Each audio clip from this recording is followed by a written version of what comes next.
तर निवडणुका डोळ्यासमोर ठेवून विशेष अधिवेशन घेतलं गेलं। कालच्या विशेष अधिवेशनावर मनोज जरांगे पाटील यांनीही टीका केली आहे। मुख्यमंत्री शिंदेंनी मराठा समाजाचा विश्वासघात करू नये असं देखील जरांगे पाटील यांनी म्हटलंय।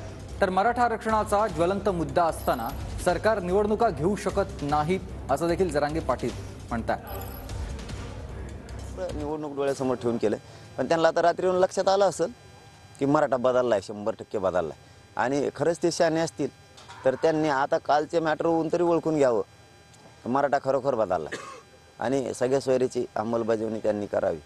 आम्ही तर अंमलबजावणी घेतल्याशिवाय आता नाही हटत आहे, कारण मुख्यमंत्री साहेबांवरती या राज्यातल्या लोकांचा विश्वास आहे की ते देतील। त्यांनी विश्वासघात होईल असं वागू नये, स्पष्टच सांगतोय। त्यांनी विश्वासघात समाजाचा होईल असं त्यांनीच वागू नये आणि त्यांना कोण करू देत नसेल तर त्यांनी स्पष्ट नाव सांगावं आणि आपण बाजूला सरकावं। त्यांनी 55-60% राज्यात आम्ही आहेत आणि निवडणूक घेऊन काय करीन काय? आम्हीच 5-7 कोटी येतं, निवडणूक घेऊन करीन काय? ते घेणारच नाही, कारण मराठा आरक्षण हा ज्वलंत मुद्दा आहे या राज्यात। केंद्र सुद्धा सांगू शकतं त्यांना नका घेऊ म्हणून, मोदी साहेब सुद्धा सांगू शकतात, अमित शाह साहेब सुद्धा सांगू शकतात, मराठ्यांचा आधी प्रश्न मार्गी लावा आणि मग निवडणुका घ्या, गडबड करू नका। गप्पा तर अशा ठोकीत आहेत, आकड्यावर आकडे जोडीत आहेत। निवडणुका नाही होणार, तेच घेणार नाहीत।